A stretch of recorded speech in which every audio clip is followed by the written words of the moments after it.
The instructor reads out the first-year classes. Holy Knight, Battle Mage, Blood Swordsman. Then he utters a single word. Blacksmith. The hall erupts in laughter.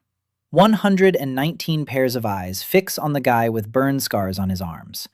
Roan steps forward. Someone snorts. Someone doesn't even turn their head.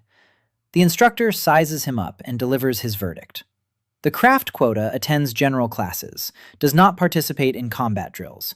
Instead, he maintains the training equipment. Roan nods. He returns to the ranks. Cassius Drayle stands 3 rows ahead and doesn't even turn around. Roan is beneath his notice. But let's rewind and figure out how a village blacksmith ended up at the continent's best combat academy in the first place. The gates of Greycastle soar 20 meters high. The gray stone is covered in ancient runes of protection, and each rune glows with a dim blue light. Roan stands before these gates with a single canvas bag slung over his shoulder. Inside are his father's hammer and a change of clothes. Nothing else. He is 17. His hands are scarred from burns. The calluses on his palms have layered upon one another like rings on the cross-section of an old oak tree. His father put him to the anvil at 5 years old, first to hold the tongs, then to strike with the hammer, then to pull the strip himself and read the metal's heat by its color. By 15, Roan was forging better than any apprentice in the 3 surrounding villages. At the class determination ritual, he received the blacksmith class. The village wasn't surprised. A blacksmith's son became a blacksmith, everything as it should be. Only Roan himself found this order suffocating. He applied to Greycastle under the artisan quota. 1 spot for the entire class, 1 spot for a servant among 120 future heroes. They accepted him, not because they saw potential, but because someone had to repair equipment and sharpen swords. Roan crosses the threshold. The courtyard is paved with white granite. Statues of renowned alumni stand along the perimeter. Holy knights, archmages, dragon slayers. Not a single blacksmith, not a single artisan, not a single pair of hands with the marks of a forge. Roan looks away and heads toward the main building. The first-year students are already crowding the plaza in front of the entrance. And here he stops. The heirs of great houses stand in groups. Expensive armor glints in the sun. Weapons bearing family crests hang from their belts. Every blade is a family heirloom. Every shield carries a history spanning 3 or 4 generations. Roan's gaze sweeps over these weapons and sees what none of them notice. The warped tempering on the sword of the tall blonde man in silver armor. The poor balance of the saber belonging to the girl with the fox crest on her cloak. The crack in the tang of the broad-shouldered man's axe with his haughty face. 12 years at the forge have turned his eyes into an X-ray for metal. But here it doesn't matter. Here he is a servant. The first to speak is that very broad-shouldered guy, Cassius Drayle, heir to one of the 5 most powerful houses on the continent of Orengard. Class, Holy Knight. The family heirloom on his belt is worth more than the entire village of Roan, including the smithy and the livestock. Cassius singles him out from the crowd by his clothes, a canvas shirt and a leather apron amidst the velvet and steel. That fits. 4 men follow him, all from noble houses, all with crests on their weapons. Cassius stops in front of Roan and eyes him up and down. He turns to his men and remarks that the servant has already been delivered. The entourage roars with laughter. One quips that a village blacksmith in Greycastle is like a pig in the throne room. Another suggests testing whether Roan can at least clean boots. Cassius pulls off his right boot and tosses it at Roan's feet. Mud on the sole. That's his first assignment at the academy. Roan looks at the boot, then at Cassius. Silently, he bends down and puts the boot in his bag. Not a word. Cassius snorts and walks away. His entourage follows. Roan stands alone in the square. Dozens of students witness the scene. No one intervened. No one even gave him a sympathetic glance. Except for one person. A short girl with dark hair, dressed simply, stands by the fountain. She looks at Roan, not with anger, not with pity, with understanding. Her name is Mara, the daughter of a poor gunsmith from the city outskirts. She's here on a quota too, not a trade quota, but a scholarship one, alchemist class, not a combat class, not a prestigious one, enough to get into the academy, not enough to earn respect. Mara approaches Roan and holds out a piece of bread and cheese wrapped in a clean cloth. She says the dining hall won't open for another hour, and the road to Greycastle is long. Roan takes the bread. For the first time all day, someone treats to him as a person rather than a piece of furniture. He thanks her. She nods and leaves. Roan eats the bread standing by the fountain. Then he goes to the office. The room assignments confirm his status. Combat classes live in the main wing. Double rooms with stone walls and fireplaces. The craftspeople's contingent lives in the service wing. Roan is assigned a small room next to the storeroom. A narrow bunk. A table. The walls smell of dampness and oil. The window overlooks the backyard where coal is stacked. He tosses his bag onto the bunk and pulls out his father's hammer. He holds it in his hand. The handle has been polished by thousands of hours of work. The iron head has darkened from the heat. With this hammer, his father forged plows, horseshoes, and knives for the whole village. With this hammer, Roan intends to forge something else. He tucks the hammer under the cot. That evening, he places a clean Cassius boot by the door of his room and leaves without a word. And the next morning, roll call begins. The instructor calls out, "Blacksmith!" and the room laughs. We've seen this before. But here's what happens next. After roll call, Roan receives a list of duties. Sharpening training swords, checking shields for cracks, oiling armor after rain, taking inventory of arrows. The work is familiar, humiliating work. Not the work itself, but the way the others look at him while he does it. By noon, 3 different students approach and order him to clean their personal weapons. They actually order him. One tosses his gauntlets and snarls that they must be gleaming by morning. Another shoves a belt at him and snaps that the leather has dried out and the servants should treat it with oil. The third doesn't say a word. He just places his sword on the workbench and walks away. Roan lays everything out in front of him and assesses each item in seconds. The gauntlets are made of shoddy steel. The belt has a flaw in the 3rd stitch. The sword has a hidden defect at the weld. He sees every flaw as clearly as others see the color of the sky. He repairs everything in 2 hours, silently, without a single unnecessary movement. By evening, no one says thank you. Roan lies on a narrow bunk and stares at the ceiling. In 3 days, the mandatory potential assessment ritual. The crystal resonator reads inner strength and reveals a class's true potential. For combat classes, this is a moment of glory. For Roan, it's just another reason for ridicule. He closes his eyes, and he feels it. Something is humming inside, quiet and steady, like the heat deep within a furnace when the coals seem to have gone out, but one breath is enough to make a white flame flare up. Roan doesn't know what it is, but he's felt this heat since childhood. He falls asleep with it every night. And every morning, he wakes up with the feeling that the world around him is wrong, that the metal could be better, that the blades could be sharper, that everything could be remade. His father's hammer lies under the bed. The ritual to assess potential was held in the Academy's Great Hall. The hall was built 2 centuries ago specifically for this ceremony. The ceiling was lost in the darkness 30 meters above. Banners of the great houses whose heirs had studied at Greycastle generation after generation hung on the walls. In the center of the hall stood the resonance crystal, a 5-foot pillar of transparent mineral mined in the sulfur mines in the north of Orangard. It reacted to inner power. The greater the potential, the brighter the aura around the examinee flashed. The color and shape of the aura determined rank. The hall was full. The entire freshman class stood in a semicircle. The instructors sat on the platform. Dean Aldrich Greycastle occupied the central chair. He was 68 years old, a gaunt face with deep wrinkles, eyes gray and cold as the stone from which his academy was built. His family had founded Greycastle 400 years ago. For him, hierarchy was not an abstraction, but the foundation of order.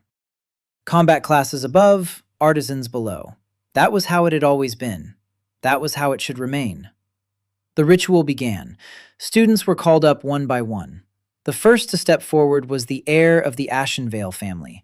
Class, Blood Swordsman. He placed his hand on the crystal. A crimson aura flared above him. The hall buzzed with approval. The instructor read out the result. Rank A, high potential. The heir returned to the ranks with a satisfied smirk. Second to step forward was a student from the Thornwall family. Class, Storm Spearman. The aura was blue with silver streaks. Rank A. Another murmur of approval. Helga Wintersteel was the third to step forward. 18 years old, class representative, the strongest swordswoman according to the entrance exam results. Class, Iceblade.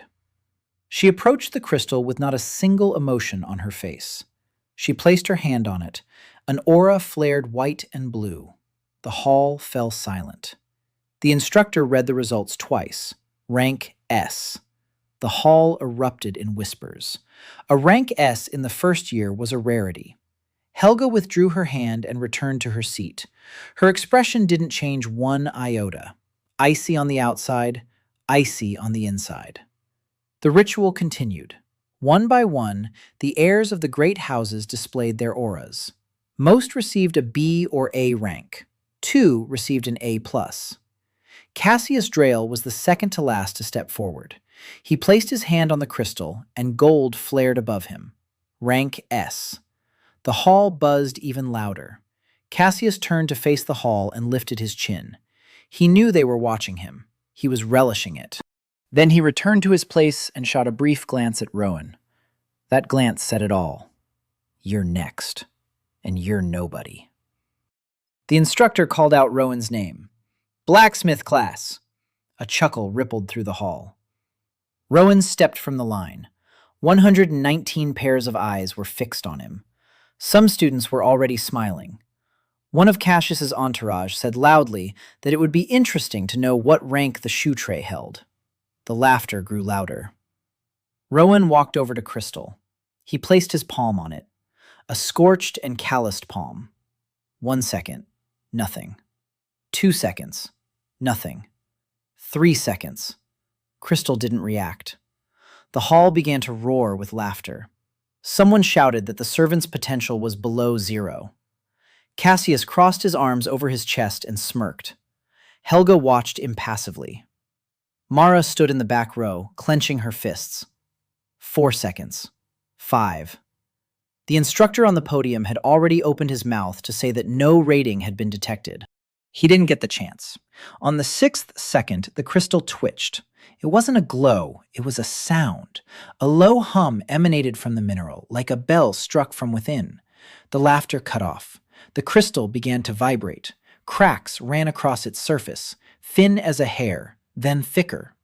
The instructors jumped to their feet. Dean Aldrich leaned forward in his chair. The resonance crystal was cracking. It wasn't glowing, it was shattering. A glow flared above Roan. Not red, not blue, not gold. It was white, streaked with molten silver. It pulsed. It was alive. The crystal couldn't hold. The top third broke off and crashed to the floor. Shards scattered across the stones. The hall fell completely silent. A glow hung above Roan's head. The instructor on the podium turned pale. He was reading the readings from the surviving part of the crystal. His voice trembled. He read out the result. Class awakened. Perfect creator. Status unique. Rank off the scale. The silence lasted 5 seconds. Then the hall erupted in whispers. Perfect creator. This class wasn't in the records. It wasn't in the textbooks. Not a single Greycastle student in the school's 4-century history had ever received anything like off the scale. Those words hung in the air heavier than the shards of crystal on the floor. Roan lowered his hand. The glow faded. He stood in the center of the hall. The same scorched apron, the same scorched hands, the same calluses. But now they looked at him differently. Cassius wasn't smiling. His face was stony. Helga narrowed her eyes slightly, the first sign of emotion all day. Mara in the back row pressed her hand to her mouth. Dean Aldrich slowly rose from his chair. He looked down at Roan for a long time. Then he sat back down. The ritual was over. The crystal had been destroyed. Nothing like this had ever happened in the entire history of the academy. The students were dismissed. Roan walked down the hallway toward the service wing. No one followed him. But he could feel the stares. Dozens of eyes on his back. Before, they had glided past him as if he were a wall. Now they pierced him. He reached the small room, sat down on the cot, looked at his hands, the same steel beneath the skin. Only now did the world know what Roan had always known, that he sees more in metal than anyone else, that his hands never err, that in every piece of rusty scrap he sees a perfect blade. Now it had a name, the Perfect Creator. An hour later there was a knock at his door. It was Master Bren, the old blacksmithing instructor, 64 years old, gray hair and hands covered with the same scars as Rowan's, only older, deeper. Master Bren entered and sat down on the only chair. He looked at Rowan for a long time. Then he said that in 40 years at the academy, he had never once seen a crystal crack. Rowan said nothing. Master Bren said he had seen potential in him from day one, in his hands, in the way Rowan looked at others' weapons. Not with envy, with insight. He said Rowan had to be careful. A unique class wasn't just power, it was a target. Master Bren stood up and walked toward the door. At the threshold, he paused and said that if Rowan needed a forge to work in, the training workshop in the basement of the East Wing was open after 10 o'clock at night, and that the key would be under the third stone to the right of the door. He left. Rowan was left alone. Half an hour later, there was another knock at the door. This time, it was rough. Rowan opened it. Standing on the threshold was Cassius Drayle, alone, without an entourage. He held a sword in his hand, a family heirloom of the Drayle clan.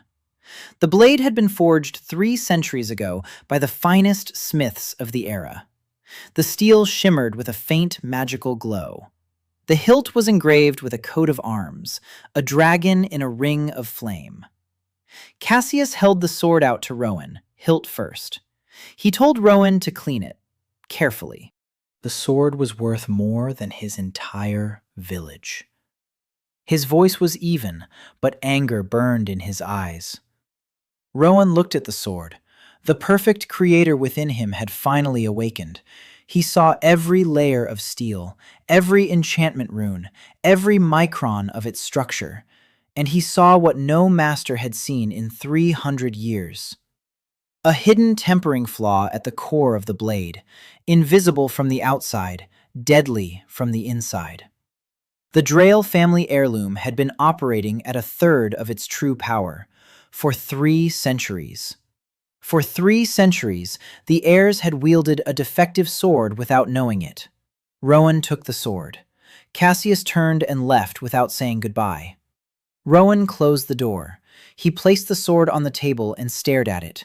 Then he pulled his father's hammer from under the bed.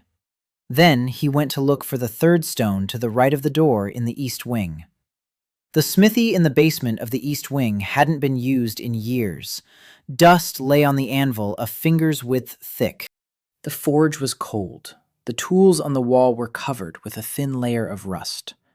Rowan entered and looked around. The ceiling was low. The exhaust hood was old but functional. A supply of coal in the corner. A barrel of water for tempering. That was enough. He lit the forge. The coals didn't catch fire right away.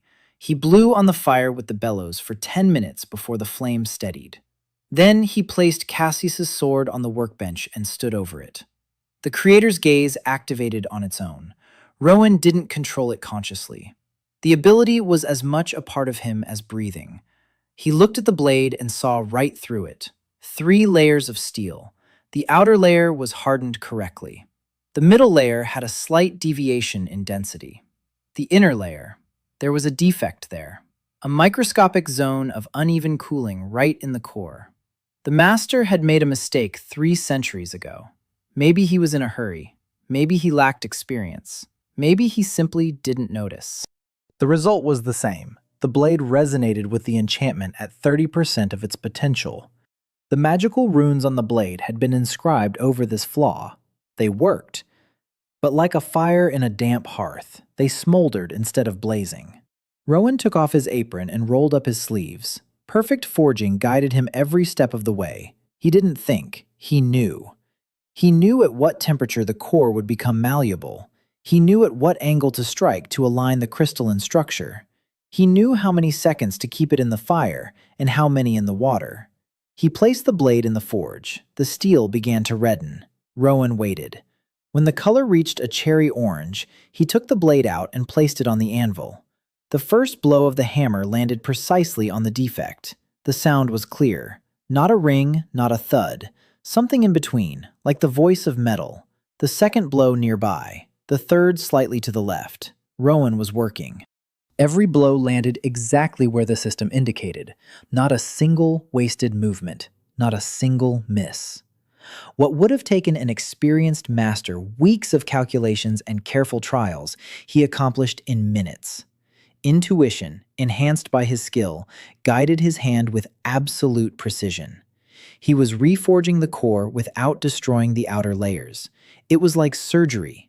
On the outside, the blade remained the same runes, the same dragon crest on the hilt, the same shape. But inside, the steel was being restructured. The defect vanished layer by layer, micron by micron. Roan returned the blade to the forge. He heated it again. He took it out again. He struck it again. The rhythm of the forging filled the basement. Steady blows, one after another. The coals in the forge hummed. Sweat ran down Roan's face and dripped onto his leather apron. His hands did not tremble. Not once all night did they falter. He worked for 4 hours without a break. By midnight, the core was evened out. The tempering flaw was gone. Roan turned the blade in the light of the forge and saw the difference. Now the 3 layers of steel resonated in unison, like 3 strings tuned to a single chord. But he didn't stop. Enchantment. The runes on the blade were old and crude. 3 centuries ago, masters enchanted weapons by overlaying them. A rune was drawn onto the metal like paint on wood. Over time, it wore away and lost its power. Roan saw another way. Enchantment beyond the norm. His skill allowed him to fuse the runes into the very structure of the steel. Not to apply them on top, to build them in. Like veins in the body. He began. This was the most difficult part. He heated the blade to a precisely defined temperature. At this moment, the steel was in a transitional state between hardness and malleability. Roan ran the tip of a special chisel along the blade, rune by rune. He wasn't cutting the metal. He was directing a stream of magical energy into the steel's structure. The energy flowed through his hands, through the hammer, through the chisel, into the blade. The runes flashed with a silvery light for a split second and vanished. They were not visible on the surface. They were inside, part of the metal itself. Roan worked until dawn, the final stage, tempering. He heated the blade one last time, brought it to the exact temperature. Then he lowered it into a barrel of water. Steam shot upward with a hiss. The basement filled with a white cloud. When the steam cleared, Roan pulled out the blade. It was cold. It was perfect. Roan laid it on the workbench and looked at it. On the outside, the sword looked almost the same as before. The same contours, the same crest. But in his hands, the blade vibrated slightly, like a living creature. The steel hummed at a frequency only Roan could hear. He wiped his hands on his apron. He extinguished the forge. He locked up the smithy. He went upstairs. Morning light streamed through the windows of the hallway. The first day of training. Roan carried the sword to the training hall and left it on Cassius's weapons rack. He didn't write anything next to it, no explanations. He simply returned the sword and went to the service wing to catch the remaining hour of sleep. Morning training began at 8. Roan wasn't present. He was in the workshop, sharpening training swords for the second-year students. He hadn't seen what had happened, but he'd heard. All of Greycastle had heard. Cassius Drayle took his family sword from the rack. He didn't notice any difference. The blade looked the same. It weighed the same. It felt the same in his hand. Cassius stepped onto the sparring ground. His partner was a student from the House of Ashenvale. The practice bout began. Cassius made his first swing. The blade sliced through the air with a new sound. Not a whistle, but a hum, low and powerful. Cassius froze for a split second. Then he continued. His strikes became faster, more precise. The blade moved differently. It didn't just obey his hand, it anticipated movement, like an extension of his body. His partner from Ashenvale couldn't keep up. He retreated and blocked, then retreated again. Cassius picked up the pace. The energy of the enchantment flowed through the blade and through his hands. The Holy Knight's golden aura flared brighter than usual. Cassius spun around and struck a stone column at the edge of the arena. A training column, reinforced with magic, designed to withstand strikes from students up to rank A. The blade sliced through the stone like butter. The column cracked, and the upper half slid down and crashed onto the floor slabs. The hall fell silent. Cassius stood with the sword in his hand, staring at what remained of the column. This heirloom couldn't have done that. For 3 centuries, his ancestors had owned this blade. None of them had ever cut through a stone column. Silence hung in the air for 10 seconds. Then everyone spoke at once. The instructor ran up to the column and examined the cut. It was perfectly smooth. The students surrounded Cassius. They stared at the sword. Someone asked what he had done to the blade. Cassius didn't answer. He looked at the sword and slowly realized. The servant, the blacksmith, the one to whom he had thrown the sword, saying, "Clean it and be more careful," the one who had cleaned his boots yesterday. This man had accomplished in a single night what the finest armorers of the 5 most powerful houses had failed to do in 3 centuries. Cassius gripped the hilt. His face went rigid. 2 emotions clashed within him: awe at the blade's power and rage at the one who had given him that power. The news spread throughout the academy by lunchtime. The servant blacksmith had, in a single night, transformed the Drayle family's heirloom into a weapon capable of cleaving stone. By evening, the entire freshman class and half of the sophomore class knew about it. Roan sat in the workshop, sharpening arrows. No one approached him, but he could feel how the atmosphere around him had changed. In the morning, he had been invisible. Now, he was a mystery. The next morning, Roan found 3 pairs of boots waiting to be cleaned at the door of his cubbyhole. 2 swords stood leaning against the wall nearby. A note was tied to one of them. The note contained a single word: "Please, please." Yesterday, they had thrown things at him in silence. Today, they had written, "Please." Roan looked at the swords. One belonged to a student from the House of Ashenvale, the very one who hadn't been able to keep up with Cassius during sparring yesterday. The second sword was unfamiliar, plain steel without a family crest. A student from a simpler house. Roan took the boots to the shoe repair shop. He took the swords back to his place. He wasn't going to reforge them. Cassius was a special case. Roan wanted to see what would happen next. He repaired minor defects on both blades in an hour. He straightened the edge on one, removed the rust from the groove of the blade on the other. Basic work, high quality, but without the full power of the perfect creator. He returned the swords to the door of the storeroom and went about his morning duties. By noon, there were already 7 weapons standing at his door: 2 swords, a spear, an axe, and 3 daggers. There were notes attached to each item. "Please, if possible, I would be grateful." The tone had changed. Just 2 days ago, these same people had been ordering the servants to clean their junk. Now they were asking. Roan understood why. Cassius had shown results again during morning training.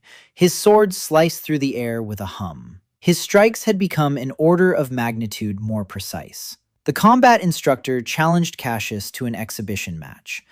Cassius defeated a second-year student in 1 minute. A second-year student from the Storm Spearman class with an A rank. The Drael family heirloom worked like a different weapon in Cassius's hands, like a living creature that knew its owner. Everyone saw it, and everyone wanted the same thing. Roan sat in the smithy that evening, sorting through the weapons that had been left behind. He took his time. He examined every blade with the eye of the creator. He read the structure.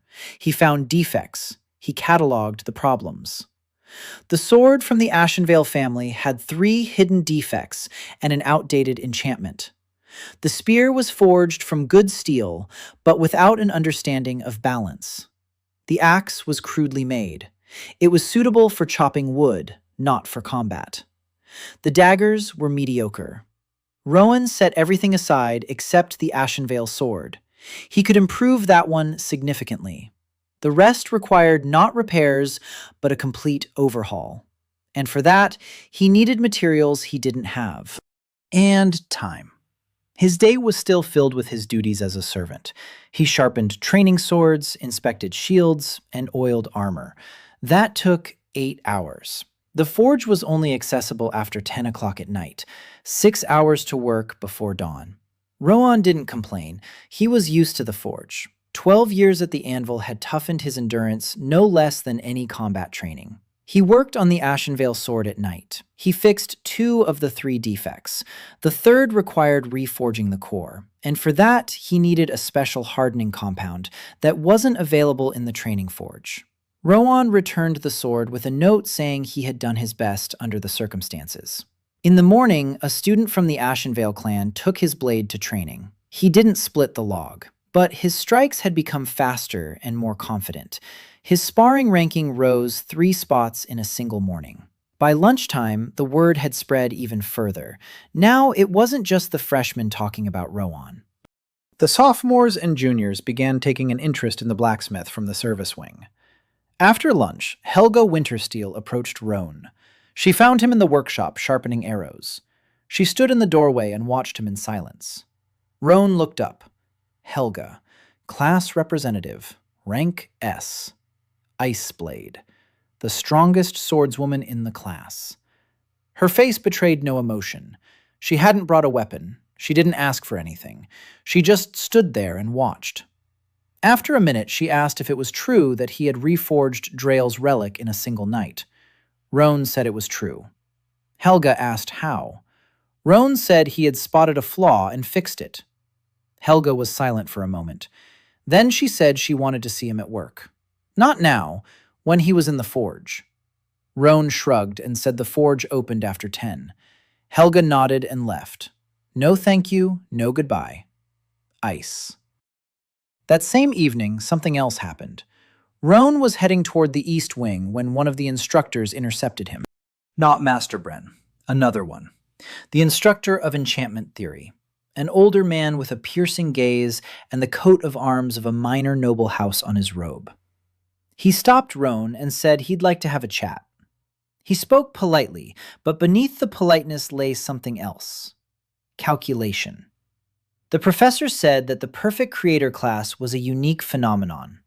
He said that such talent needed mentorship, and that he could take Roan under his wing, help with materials, with access to rare ores, with protection from envious rivals. Roan listened in silence. Then he asked what the teacher wanted in return. The teacher smiled and said it would be wonderful if Roan could forge something for his family. A trifle, a ceremonial blade. Nothing difficult for a master of his caliber. Roan looked at him for a long time. Then he said he would think about it. The instructor nodded and left. Roan stood in the dark corridor and realized what was beginning. Master Bren had warned him. A unique class is a target. Everyone wants to get their own perfect creator. Instructors were no exception. He made his way to the forge. He stoked the fire. He picked up the hammer, and he began to work. That night, he wasn't reforging someone else's weapon. He was working on his first project, A simple knife, a blade the length of his palm. He forged it from a scrap of steel he found in the corner of the workshop. The piece of metal was junk, a scrap from some old blank. Rowan looked at it with the eye of the creator and saw that even in this trash, there was a layer of good steel 2 millimeters thick. He pulled out that layer. He cut away the slag. He forged it. He tempered it. He sharpened it. By 4 in the morning, the knife was ready. The blade gleamed with an even matte sheen. The edge was thinner than a hair. The balance was perfect. Rowan tossed the knife and caught it by the handle. He smiled. It was the first time he'd smiled in a week at Greycastle. It was junk. A scrap from the corner. And from that junk, he'd made a knife better than any blade you could buy in the capital's market. From junk. What would happen when he got real materials? Roan tucked the knife into his belt. He blew out the bellows. He stepped out of the forge. Helga Wintersteel was standing in the hallway by the door. She had come to watch him work. She had stood outside the door for several hours and hadn't come in. Roan looked at her. She looked at him.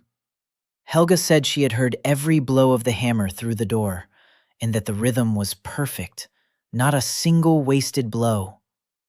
Roan didn't know what to say to that. He nodded and went to bed. Helga remained standing in the hallway. The next morning, Roan found 12 weapons and 14 notes by the door to his workshop. The queue had begun. Within 2 weeks, the line outside Roan's storeroom had grown to a steady 30 weapons. He couldn't keep up. 8 hours of servant duties by day, 6 hours in the forge by night, 4 hours for sleep. He worked methodically. He took 1 weapon per night. He assessed it with the creator's gaze. He identified defects. He determined what could be fixed under the current conditions. He could improve most blades by 10 or 20%, fix minor defects, and adjust the balance. A complete reforging required resources he didn't have. Good steel, rare alloys for tempering, special runes for infusing. The training forge was equipped for repair, not for creation. But even that 10% improvement changed the dynamics of training. Students with weapons that had been in Rowan's hands rose in the sparring rankings. Those who had been in the middle of the pack moved into the top 10. Those who were in the top 10 began defeating those ranked higher.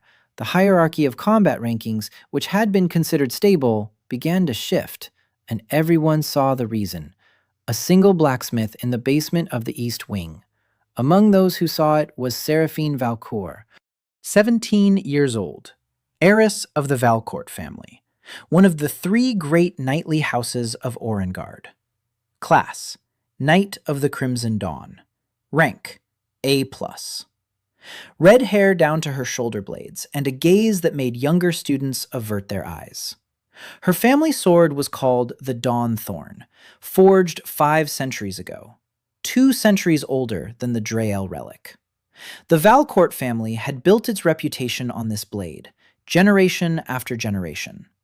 Every heir received Dawnthorn on the day they came of age and carried it as the family's banner. Seraphine had received it 3 months ago. She was prouder of this sword than of anything else in her life. When she heard that a village blacksmith had, in a single night, transformed the Drael relic into a weapon capable of cleaving stone, she was not impressed. She flew into a rage. Not at Rowan, at the situation itself. Some backwater craftsman had devalued the family heirloom of a great house. If Drael's sword turned out to be defective, what were the rest of the heirlooms worth? What was her Dawnthorn worth? Seraphine did not go to Rowan with a request. That was beneath her dignity. Instead, she decided to prove that ancient heirlooms were stronger than any piece of junk made by a village servant. She figured out who Rowan had upgraded weapons for in recent days. One of them was a student named Torin, class Swordsman, rank B, average in every respect. Before Rowan repaired his sword, Torin was ranked 41st in the sparring rankings. After the repair, he rose to 28th. Seraphine stepped into the center of the training hall on Thursday morning. She announced that she was challenging Torin to an open duel. The hall buzzed.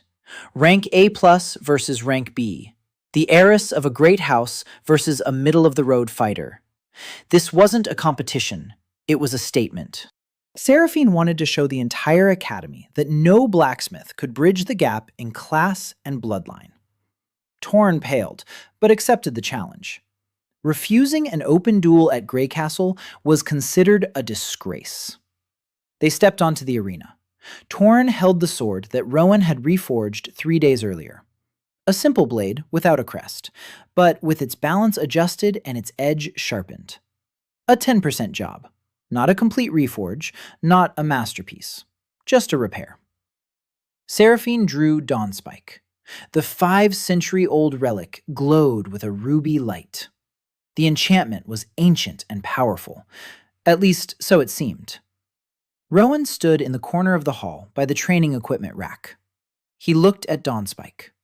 The creator's gaze worked automatically. He saw every layer of steel, every rune of the enchantment. And he saw the same thing he had seen in Drael's sword. Defects. Old and deep. Dawnspike had been forged 5 centuries ago. The techniques of that era were cruder. The tempering was uneven. The enchantment was applied superficially and had worn away by 40% over 5 centuries. The blade was operating at a quarter of its potential. Seraphine didn't know this. No one in the Valcourt family knew. They carried this sword as their greatest treasure, yet it was defective, just like all ancient relics. The duel began. Seraphine attacked first, quickly and precisely. She was a skilled fighter. An A+ rank wasn't given for pretty eyes. Her technique had been honed by years of training under the clan's finest mentors. Torren defended himself. His rank was 2 levels lower. His technique was simpler. His experience was more modest. But his sword obeyed him perfectly. The balance was precise. The edge withstood any blow. The blade moved wherever his hand intended, without delay, without resistance. The 10% improvement from Rowan hadn't turned a mediocre sword into a masterpiece, but it had turned a tool that hindered its owner into one that aided him. Torren held his ground. 1 minute. 2. 3. The hall began to murmur. A B rank was holding his own against an A rank for 3 minutes. It was unthinkable. Seraphine accelerated. She poured more energy into the Dawnthorn. The runes on the blade flared brighter. She unleashed a flurry of strikes. Torren blocked the first, the second, the third. On the fourth, the swords collided with full force. Torren's blade held. The Dawnthorn did not. The sound was like the crack of an old bone. A crack ran across the blade from the tip to the middle. Seraphine recoiled. She looked at her sword. At the 5-century-old heirloom of the Valcourt family, at the Dawnthorn that had been passed down through 10 generations. A crack. On the Academy's training grounds. Against a B-rank student. The hall fell silent. Torren lowered his sword and took a step back. He understood that something more than a duel had happened. Seraphine stood with the cracked blade in her hand. Her face was white. Not from fear, from rage, and from shame. She turned and walked away, in silence, without a single word. She carried Dawn's thorn in her hand like a dead bird. She didn't show up for classes for the rest of the day. By evening, all of Greycastle was discussing the duel. A Valcourt family heirloom had cracked against an ordinary sword repaired by a village blacksmith. It was a blow not only to Seraphine, it was a blow to the entire system. If a 5-century-old heirloom of a great family cracks upon colliding with a sword repaired in an hour, what are all the other heirlooms worth? What is a family tree worth? What is the hierarchy worth? Roan was working in the smithy as usual. He knew the Dawnthorn would crack. He had seen the flaws even before the duel began. He could have warned Seraphine. He didn't. Sometimes a lesson has to be painful to be learned. At 2 a.m, the smithy door opened. Roan turned around. Seraphine stood in the doorway. Her red hair was tousled. Her eyes were red. In her hand was Dawn Spike, with a crack running the entire length of the blade. She stood silently for 10 seconds. Then she stepped inside and laid the sword on the workbench in front of Roan. She said he knew, that he saw the blade was defective. Roan nodded. Seraphine clenched her teeth. Then she said she needed a blade. Not this one, not the repaired one, a new one that no one could stand against. Roan looked at her red hair in the light of the forge, at her hands clenched into fists, at her eyes in which anger mingled with something else, with hope. He was silent for a long time. Then he said he could forge a blade for her, but not just any blade. He said he didn't forge swords. He forges for a person, for their grip and style and temperament and hidden gift. He said that for this, he needed to know how she fought, not from a textbook, for real. Seraphine looked at him. A village blacksmith in a scorched smock stood before the heiress of a great house and told her that he would forge not a weapon, but her very self. 3 weeks ago, she would have thrown a gauntlet in his face for his audacity. Now she sat on a crate by the wall and began to tell him. She described how she fought, which hand she led with, at what point in an attack she lost her balance, where her technique was strong and where she herself felt a weakness. Roan listened. He didn't interrupt. He watched her hands as she demonstrated the movements, how she shifted her weight, how her shoulders moved. The creator's gaze read more than just metal. It read the fighter. Customization for the owner. His blade would be an extension of her body, not just a weapon, the key to potential she hadn't even suspected. They talked until dawn. When Seraphine left, Roan remained standing by the anvil. He already knew what the blade would be like. The length and the curve and the weight and the balance and the type of enchantment, all of it burned in his mind like a blueprint seared by a white flame. He needed materials, real materials, not scraps from the corner of the workshop. He needed steel worthy of what he saw in his mind. Roan wiped his hands. Ahead lay his first real forging, not repairing someone else's work, not fixing defects, creating from scratch, and he felt that the world around him was about to change forever. Roan needed materials.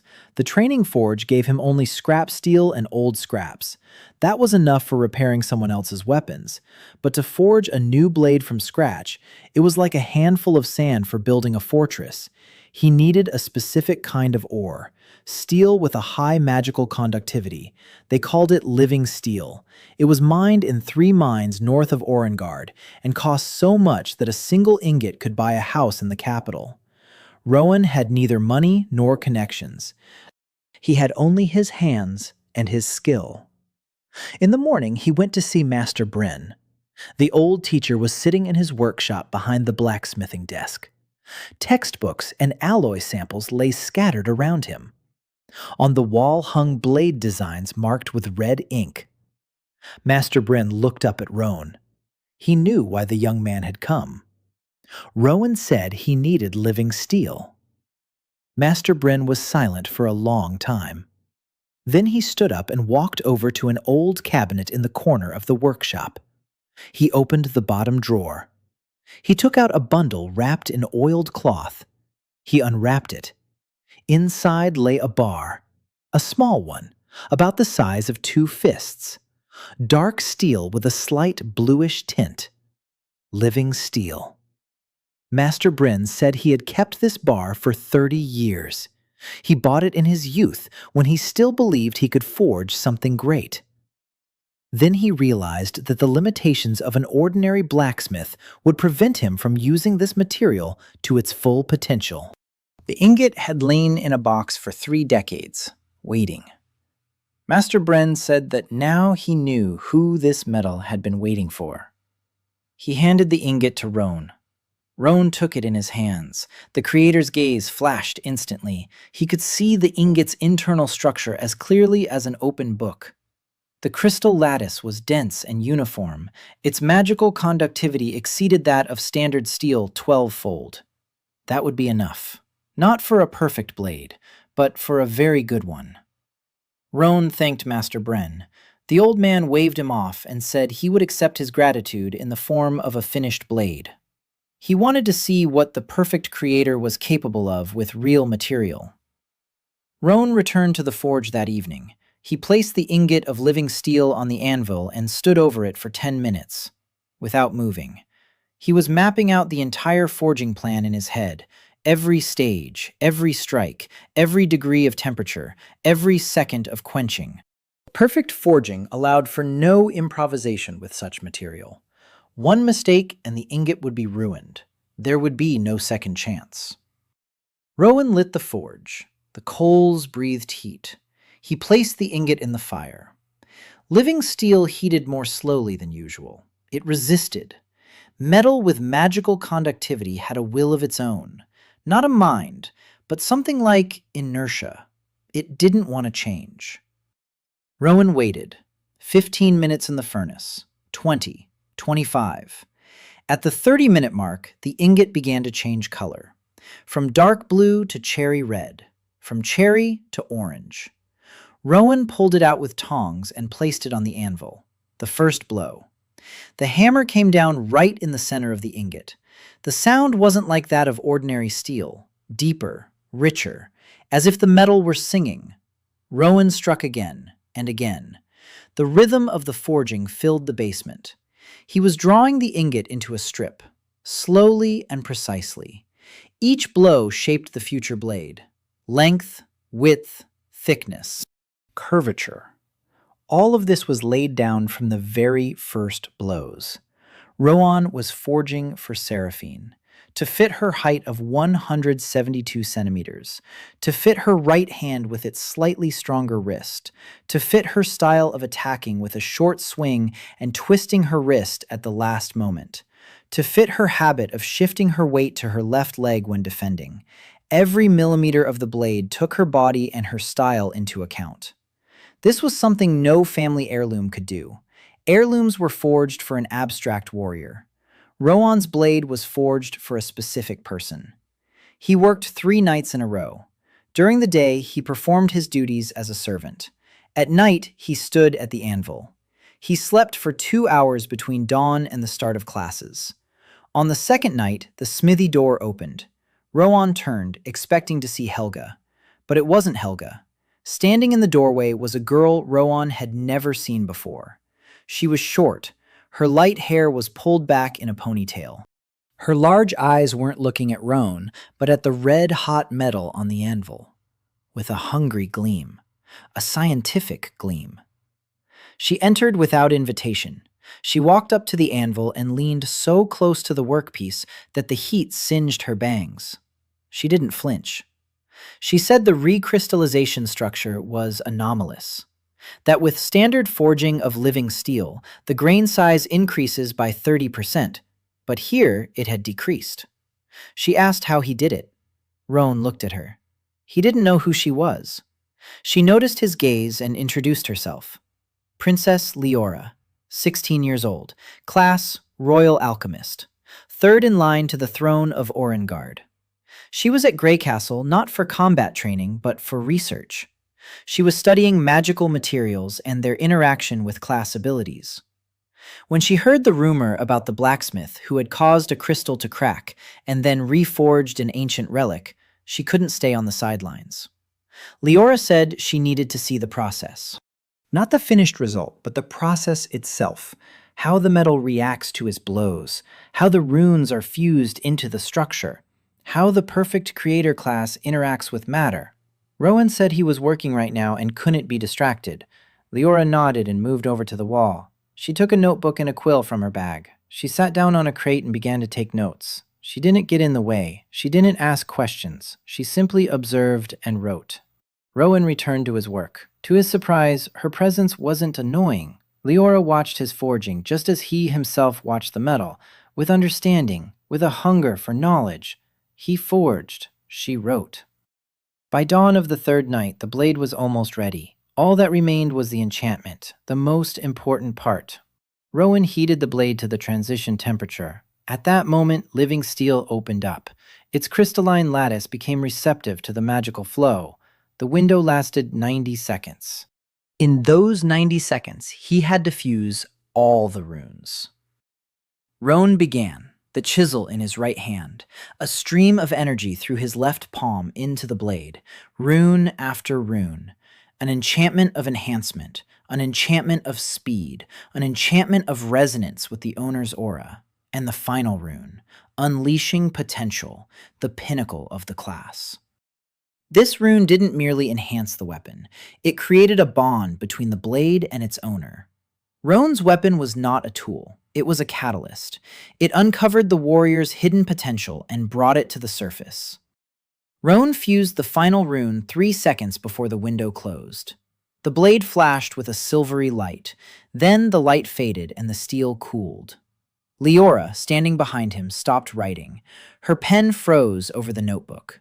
She stared at the blade with wide eyes. She whispered that it was impossible, that the level of enchantment integration exceeded anything described in academic treatises, that this blade wasn't enchanted. It was alive. Roan lowered the blade into a barrel of tempering solution. Steam shot up to the ceiling. When he pulled the sword out and laid it on the workbench, they both stared at it in silence. The blade was beautiful.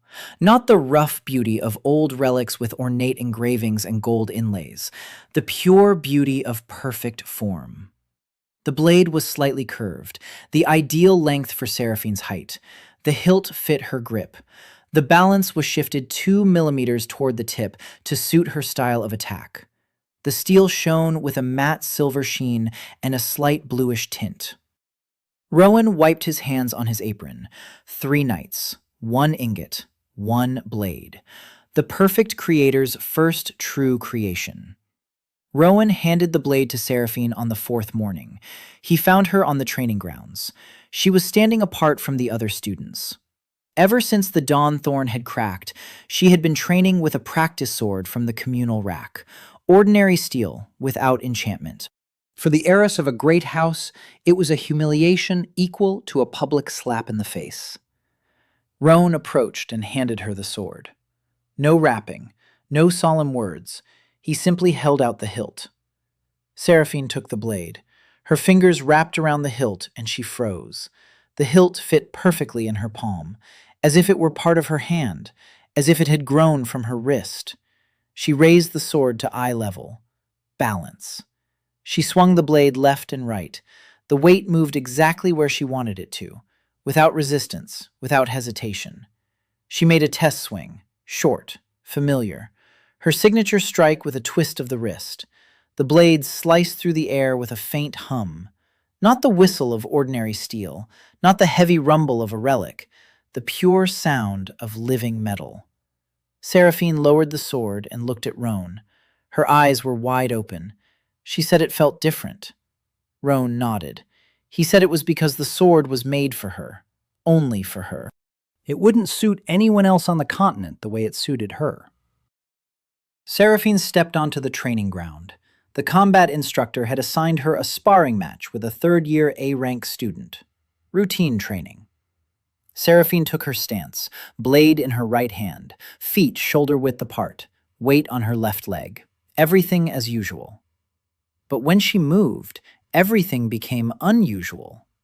She was faster. Not by 10% like students with repaired weapons, an order of magnitude faster.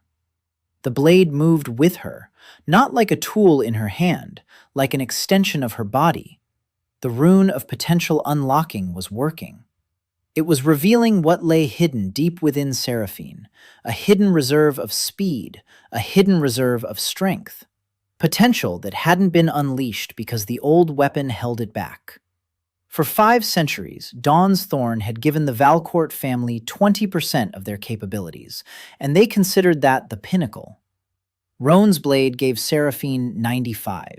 The 3rd-year A-rank student lasted 40 seconds. In the 41st second, Seraphine unleashed a series of 5 strikes so fast that the instructor couldn't count them. The third-year student's blade flew from his hand and embedded itself in the wall 12 meters away. Seraphine stood on the platform. Her breathing was steady. She wasn't out of breath. The hall was silent. Then the hall erupted.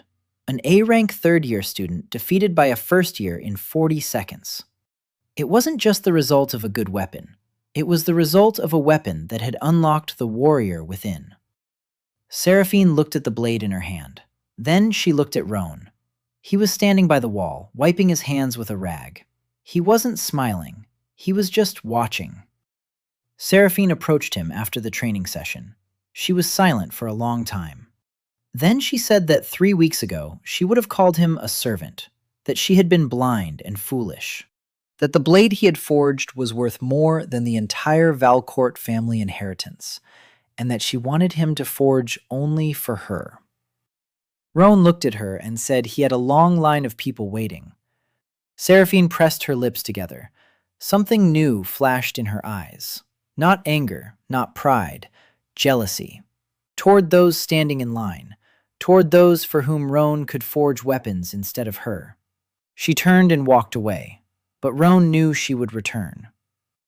By lunchtime, news of the sparring match had spread throughout the academy. A first-year student with a personal blade from the perfect creator had destroyed a third-year student. The line outside Roan's workshop had doubled in a single day. Now there were 60 weapons lined up there. Some were signed. Some were accompanied by gifts. One student left a pouch of gold coins. Another left a bottle of expensive wine. A third left a note proposing a brotherhood. Roan pushed the gifts aside and began sorting the weapons. He couldn't serve everyone. He didn't want to serve everyone. He was choosing. The creator's gaze allowed him to see not only defects in the metal, but also potential in the owner. Through the weapon. By the wear on the hilt, he saw the grip. By the nicks on the blade, he saw the fighting style. By the nature of the wear, he saw habits. And from all of this, he could tell whether it was worth investing his energy in this owner. That evening, Helga Wintersteel came to him. This time she entered the forge. She stood by the anvil and looked at the bellows.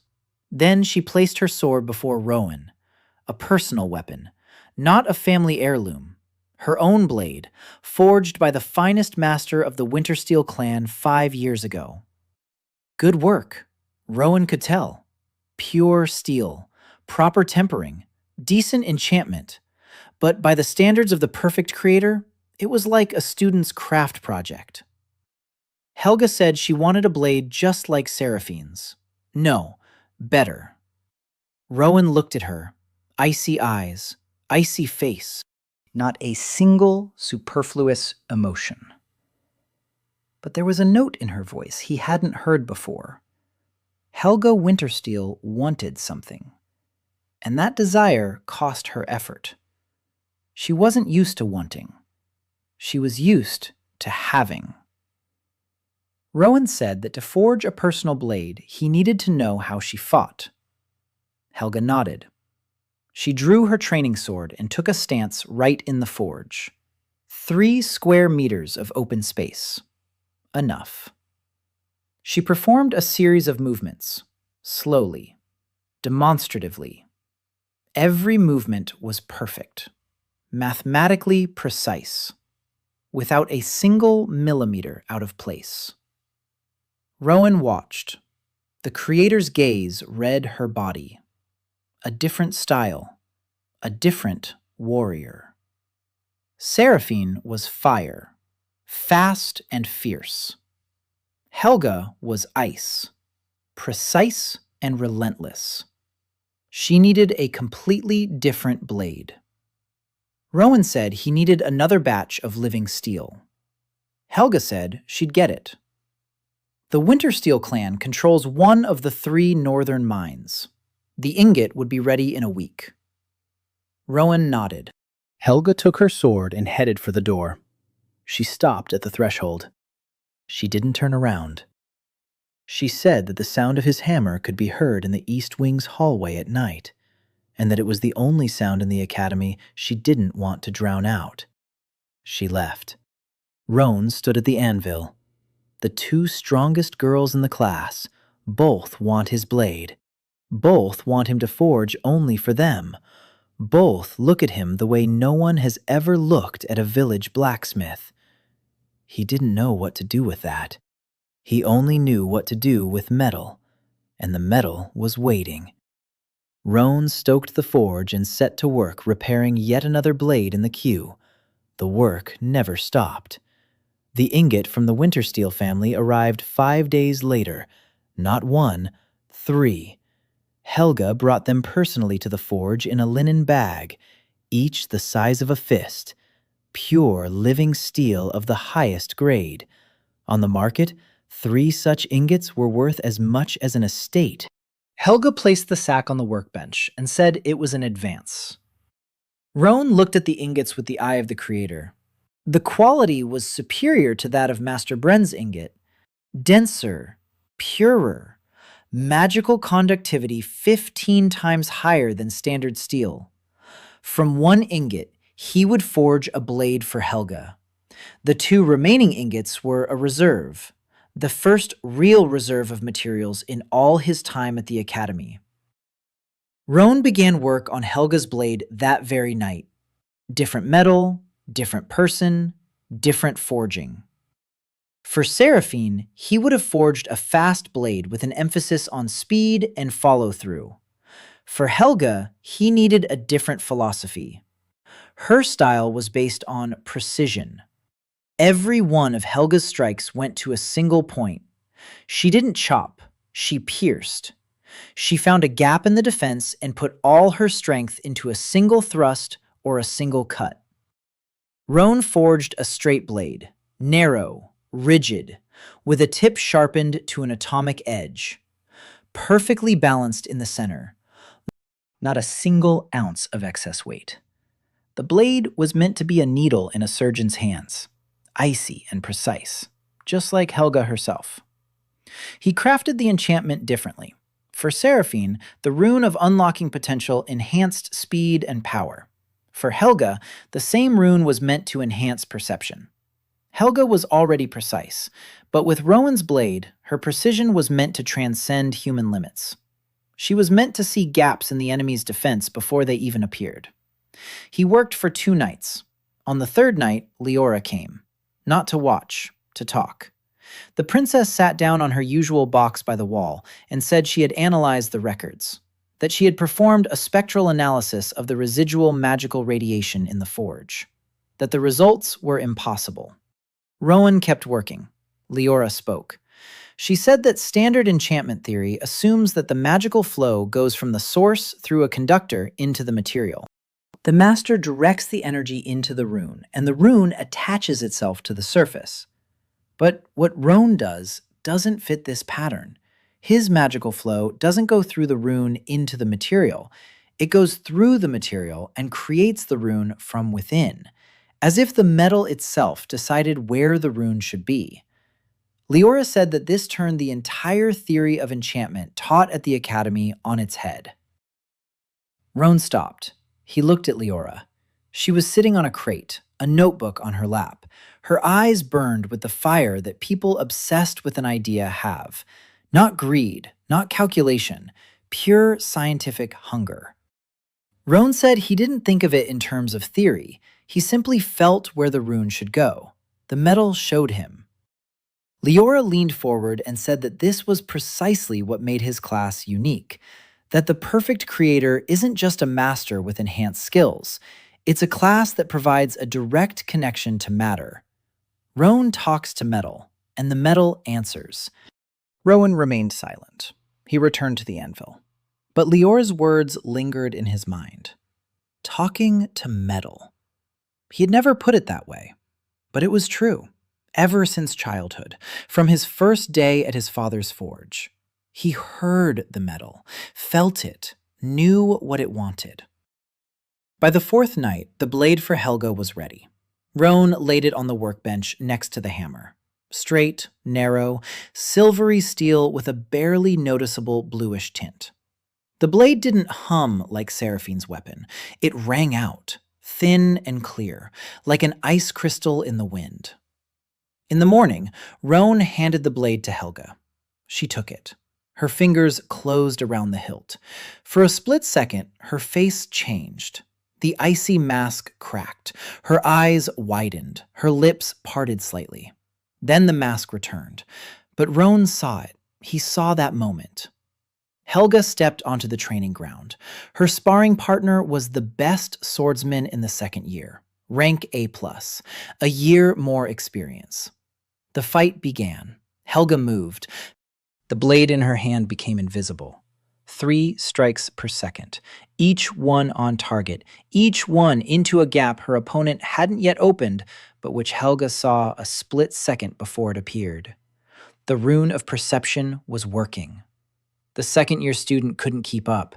He didn't understand where the strikes were coming from. His defense was crumbling. 12 seconds. Helga delivered the final thrust. The tip froze a millimeter from her opponent's throat. 12 seconds. The best second-year swordsman crushed in 12 seconds. The hall didn't erupt in cheers like it had after Seraphine's fight. The hall fell silent. It wasn't a victory. It was annihilation. Helga sheathed her blade. Her face was inscrutable. She looked at Roan across the hall. One long gaze. In it was something the icy prefect had never shown before. Gratitude. Or something more. Roan looked away first. By the end of the week, the balance of power in the class had shifted irrevocably. The 2 strongest fighters in the class wielded Roan's blades. 3 students with repaired weapons had climbed 10 or more spots in the rankings. The line outside the workshop had grown to over 80 people. The instructors began to argue. At the faculty council meeting, they discussed the situation for 2 hours. Some said that the craftsman was disrupting the natural hierarchy of combat ranks, that the sparring results reflected not the student's strength, but the quality of his weapon.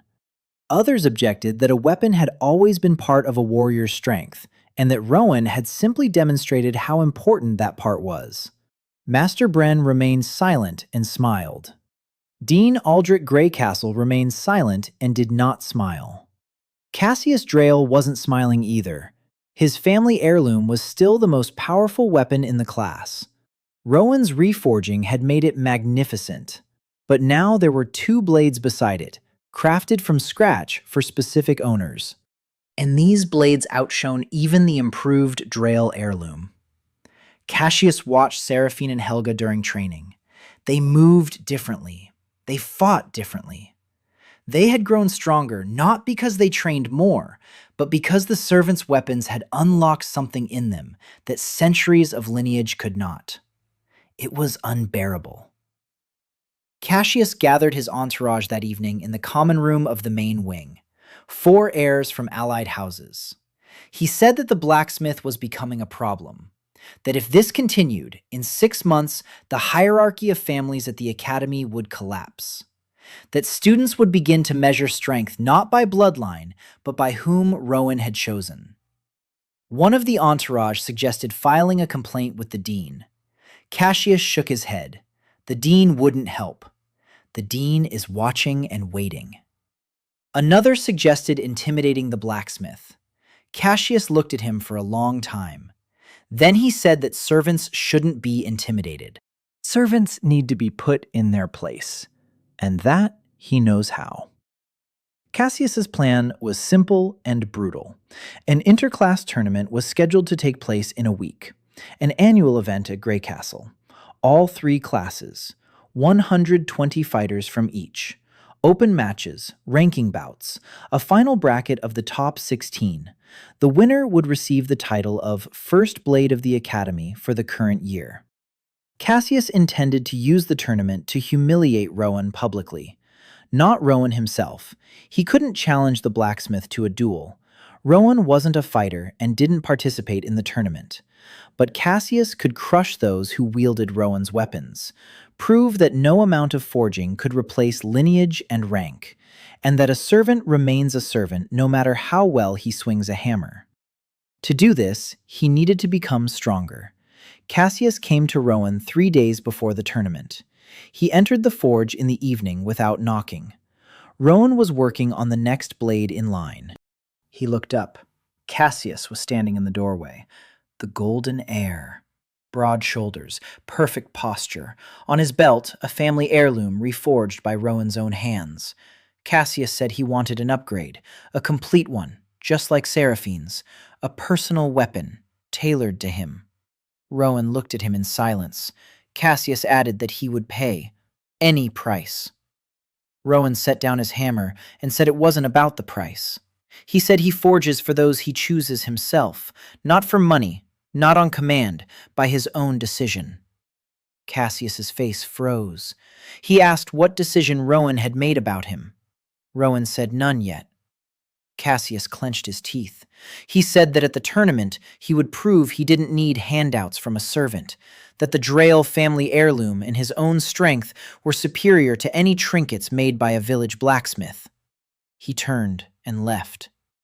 Rowan watched him go. Then he returned to his work. He spent the next 3 days differently. He didn't forge new weapons. He prepared what had already been created. Seraphine's blade required final tuning. Rowan felt that the rune of potential unlocking was operating at 80%. The bond between the weapon and its owner had not yet reached its peak. It took time. It took battles. Every strike in a real duel strengthened the bond. The tournament was the perfect opportunity. Helga's blade was tuned more precisely. Helga spent every spare minute training. Her bond with the weapon was strengthening faster. Icy discipline was paying off. Rowan had also prepared a weapon for Torin, that very B-rank student whose repaired sword had survived the clash with the Dawnthorn. Rowan didn't forge a personal blade for him. There weren't enough resources, but he performed a complete overhaul of his sword. He eliminated all remaining defects. He made the enchantment. He maximized the balance to the limit possible for that steel. Torin went from being average to a formidable fighter, not a genius. But with a weapon that didn't hold him back, but helped him grow. Tournament day began at dawn. The large training hall had been reconfigured. An arena in the center, grandstands all around, all 3 classes, the instructors, the dean, guests from several minor noble families. A routine event for Greycastle, but this year, everything was different. Everyone was waiting for one thing: how the students wielding Rowan's weapons would fare against the owners of ancient relics. The first rounds went as expected. The strong defeated the weak. The ranks functioned as they should. Rowan stood by the hall wall and watched. Mara stood beside him. She had come to cheer for Torin. She was nervous. She fiddled with the hem of her sleeve and bit her lip. Rowan watched the fights. With the creator's gaze, he saw every clash of blades. He saw how his work manifested itself in real combat, how the corrected balance gave the wielder an extra fraction of a second, how the improved enchantment added power to the strike. Torin made it through the first round. He defeated a second-year B-plus rank student. A clean victory, no fluke. His sword performed consistently. Roan nodded. Seraphine made it through the first round in 18 seconds. Her opponent, a second-year A-rank student, didn't manage to land a single blow. The hall gasped. Helga made it through the first round in 9 seconds. One thrust, right in the throat. The blade froze a millimeter from the skin. The opponent didn't even realize what had happened. The tournament continued, round after round. The quarterfinals. The top 16 out of 360 advanced to the quarterfinals. Seraphine, Helga, Cassius, Torin, and 12 others. Of the 16, 4 carried Roan's weapons. Seraphine, Helga, Torin, and the third-year student whose axe Roan had repaired a week ago. 4 out of 16. A quarter of the quarterfinalists owed their place to the work of a servant blacksmith. The stands were abuzz with whispers. The quarterfinals showed the difference. Seraphine defeated the S-ranked third-year student, the heir to a lineage with a 3-century-old relic on his belt. His sword broke on the second clash. It didn't crack like the Dawnthorn. It broke, cleanly, like a dry branch. Seraphine's blade passed through the ancient steel as if it didn't exist. The hall buzzed. Helga won with 2 strikes. The first knocked the weapon from her opponent's hands. The second stopped at his temple. No emotion. No wasted motion. Surgical precision. Torin lost. His opponent in the quarterfinals was Cassius Drael. Cassius entered the arena with a family heirloom that Roan had reforged on the first night. The it hummed with power. The golden aura of the Holy Knight blazed around Cassius like a bright flame. Torin was brave. He held out for a minute, but the difference in rank was too great. B versus S. Even Roan's weapon couldn't bridge such a chasm. Cassius disarmed him with a crushing blow and pressed the blade to his throat. Then he turned to where Roan had been standing and said something for everyone to remember. Blood and rank are above the hammer and anvil. The hall fell silent. The semifinals. Seraphine versus a third-year student. Helga versus Cassius. The first semifinal was brief. Seraphine won in 30 seconds. Her blade cleaved her opponent's relic in 2. 2 pieces of ancient steel fell onto the arena's stones with a dull clang. The second semifinal became the event of the day. Helga Wintersteel versus Cassius Drael. Rank S versus Rank S. The Ice Blade versus the Holy Knight. Roan's blade against Roan's blade. Because Cassius's relic had also passed through his hands. Both swords were his work. One reforged, the other created from scratch. The difference lay in one thing. Helga's blade was personalized. Cassius's blade was an upgraded relic. Good, but not crafted for the owner. The fight lasted 3 minutes. 3 minutes the stands would remember for a long time. Cassius was more powerful. His strikes shook the arena.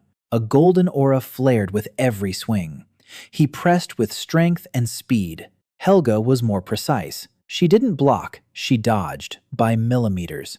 Her blade stung in the gaps between Cassius's strikes. Thin cuts on her arms and shoulders, one after another. Cassius picked up speed. He poured all the power of his class into a single crushing blow from above, a blow that would have split a stone column in 2. Helga stepped to the side. Cassius's blade struck the stone of the arena and sent a shower of sparks flying. In that same instant, Helga thrust her blade. The tip entered the gap between the plates on Cassius's right shoulder and stopped upon touching the skin. Point. The judge declared Helga the winner. Cassius stood in the arena. His right shoulder burned from the touch of steel. He had lost. Not to strength, to precision. The precision provided by a blade forged by a servant. The final. Seraphine Valcour versus Helga Wintersteel. 2 Roan blades facing each other. The hall buzzed. This was not just the tournament final, it was proof. Whoever won, Roan was the victor. The final began in silence. The stands fell quiet as Seraphine and Helga entered the arena. 200 students and 36 instructors watched, holding their breath. 2 Roan blades, 2 different temperaments of steel, 2 different enchantments, 2 different warriors. Seraphine took her stance, low, aggressive, weight on her front leg, blade at her hip, ready for a swift swing. Helga stood opposite her, upright, calm, blade held before her, point forward. Not a single wasted movement. The referee gave the signal. Seraphine attacked first, as always. Fire against ice. A quick swing with a twist of the wrist. Her signature strike. The blade sliced through the air with that humming sound that had become the hallmark of Roan's weapons. Helga didn't back down. She tilted her blade 3 degrees. Seraphine's blade slid along Helga's steel and veered off to the side. A counterattack. A thrust at the shoulder. Seraphine dodged. The tip passed a centimeter from her skin. The 2 blades sang in different keys. A hum and a clang. Fire and ice. Seraphine picked up the pace. 5 strikes per second. 6. Each strike landed on a new spot. She didn't give Helga time to think. But Helga wasn't thinking. She was feeling. The rune of perception showed her every attack before Seraphine completed her swing. Helga dodged and struck. Thin cuts on Seraphine's forearms. 1, 2, 3. Seraphine clenched her teeth. She changed tactics. Instead of a series of strikes, a single powerful swing. All the power of an A+ rank in a single motion. The blade came crashing down from above. Helga met it with her own blade. The two blades clashed. The sound was deafening, not the clang of metal, a harmonica. The two Roan blades resonated with each other. They were forged by the same hands, from the same type of steel, with the same type of enchantment. They recognized each other. The resonance traveled through the hilts into the hands of both fighters. Seraphine and Helga recoiled at the same time. Both were breathing heavily. Both were smiling. Helga was smiling, for the first time in her entire year at the academy, a faint smile on her icy face. Roan stood by the wall and saw that smile. He saw what no one else saw. The two blades were revealing their owners. Seraphine grew faster with every exchange of blows. Helga grew more precise.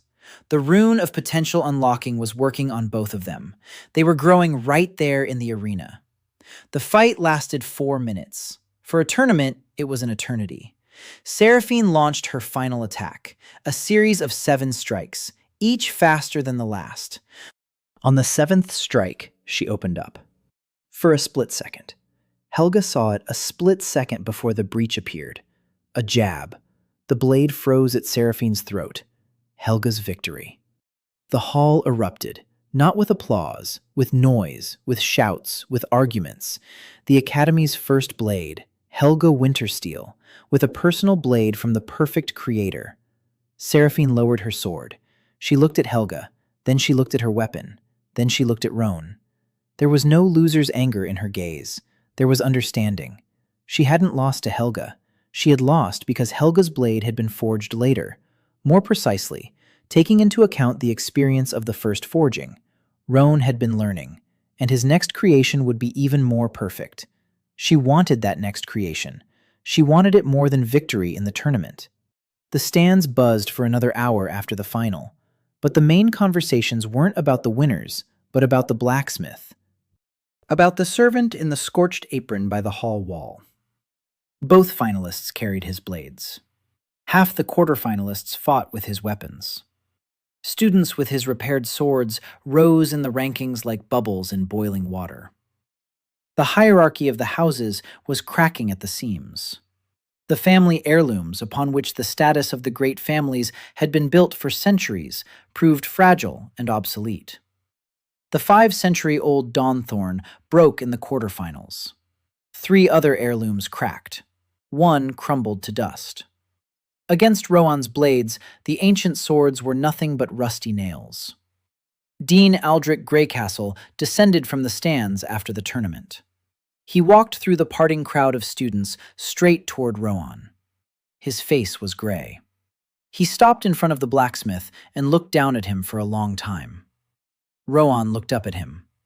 The dean said he wanted to see Roan in his office in the morning. Roan nodded. The dean left. That evening, 3 people came to Roan's forge. Seraphine, Helga, Leora. All at once. They bumped into each other at the door and stared at one another for a few seconds. Seraphine gripped the hilt of her blade. Helga placed her hand on hers. Leora held a notebook. The 3 strongest girls in the academy at the door of a single blacksmith. Seraphine entered first and said she wanted a new blade, a better one, taking into account what Roan had learned about her style in the final. Helga entered second and said she wanted a refinement, a fine-tuning of the perception rune. She felt the blade could give more. Leora entered third and said she wanted to conduct a series of tests, to measure the parameters of both blades before and after combat, to understand how the potential unleashing rune grows alongside its owner. Roan stood at the anvil. 3 pairs of eyes watched him. 3 different women, 3 different motives, 3 identical desires. To be by his side, to wield his weapon, to be the one for whom he forges. Roan said he had only 2 hands and 6 hours in a day. Seraphine said a schedule could be drawn up. Helga said she had no intention of sharing the blacksmith with Kraut. Leora said that science waits for no one. Roan sighed. At that moment, the door opened and Mara entered. She brought food, bread and cheese and hot broth in a clay bowl, just like on the first day. She saw the 3 girls and stopped. Seraphine, the heiress of a great house. Helga, the Academy's first blade. Leora, the princess. Mara, the daughter of a poor armorer with a bowl of broth. She set the food on the workbench and quietly said she thought Roan would be hungry after a long day. Roan looked at her, then at Seraphine, then at Helga, then at Leora, then back at Mara. He took the bowl and took a sip of broth. Then he said, "Thank you." Mara nodded and left. Seraphine watched her go. A new look appeared in her eyes. She had just realized that her main rival wasn't Helga or Leora. It was the quiet girl with the bowl of broth who had been kind to Roan when he was a nobody. The next morning, the dean's office. Aldrich Greycastle sat at a massive desk made of dark oak. Behind him hung a portrait of the Academy's founder. Roan sat down across from him. The dean was silent for a minute. Then he said that in the 400 years of Greycastle's existence, not a single artisan had ever influenced the combat rankings. That the hierarchy was built on the strength of classes and the antiquity of lineages. And that in 2 months, Roan had destroyed what had stood for centuries. Roan remained silent. The dean said he had a proposal. The Academy was ready to provide Roan with a separate workshop, a full-fledged smithy with the best equipment, access to materials, exemption from service duties. In exchange, Roan would work under the Academy's supervision. All orders would go through the office. The distribution of his work would be decided by the faculty council. No independence. Roan would be a valuable resource for Greycastle, but a resource controlled by the Academy. Roan listened. Then he asked what would happen if he refused. The dean said that then Roan would continue to be the craftsman's quota, with menial duties, with a cubbyhole by the storeroom, with a training forge in the basement, without materials, no support. Roan looked the dean in the eye. Then he said he appreciated the offer, and that he wouldn't give an answer right now. The dean nodded. Roan left the office. Master Bren was waiting for him in the hallway. The old man looked at him and asked what the dean had said. Roan repeated it. Master Bren shook his head.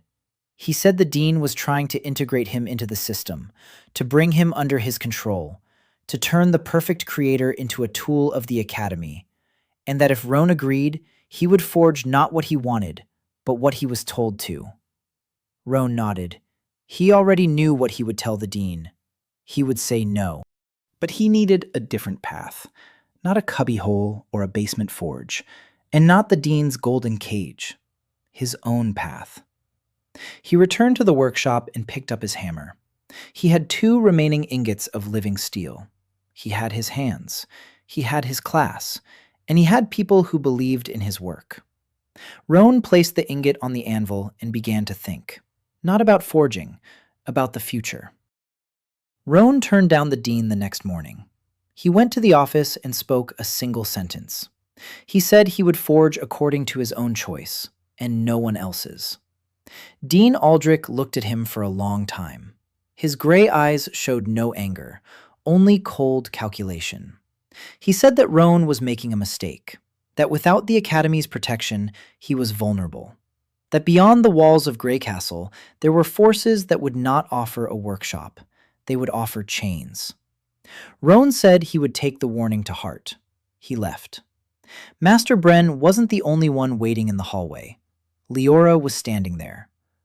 She had heard the conversation. The walls of the dean's office were thinner than they seemed. Leora said she could help, As a princess, she had the right to request a separate room on the academy grounds for a research project. Formally, it would be an alchemy research lab. In reality, Roan's forge. Outside the dean's jurisdiction, under the Royal Research Charter. Roan looked at her. A 16-year-old princess with a notebook and burning eyes was offering him political cover. He asked what she wanted in return. Leora said she wanted to document every forging, every blow, every rune. She wanted to write the first academic treatise in history on the class of the perfect creator. Roan agreed. A week later, a new door appeared in the east wing of Greycastle. Behind it was a room twice the size of the basement forge, a new furnace, a new anvil, a set of tools purchased with funds from the Royal Research Foundation, an exhaust hood, a workbench, shelves for materials, And a sign on the door. Applied Metallurgy Laboratory, Royal Research Project number 7734. Director, Princess Leora. Assistant, Roan. Assistant. Roan smirked when he read it. Formally, he was the princess's assistant. In reality, it was his forge. His first forge of his own, not his father's, not a training forge, not a basement forge. His. He brought in his father's hammer. He laid out his tools. He lit the forge. The fire roared evenly and powerfully. The new forge reached a temperature 200 degrees higher than the old one. With that kind of heat, he could work with materials he had previously only dreamed of. On his very first evening in the new forge, Mara came to see him. She brought more than just food. She brought a leather tool pouch she'd sewn herself. Simple, but neat. Each pocket tailored for a specific chisel, and file. She said she'd noticed how he put his tools on the floor and thought they'd get ruined that way. Roan unfolded the pouch. He looked at the even stitches, at pockets tailored to the size of each tool. Mara had been watching his work more closely than he realized. She knew which tools he used. She had memorized their sizes. She had sewn the case from memory. Roan thanked her. Mara sat down on the crate by the wall, the same crate Leora usually sat on.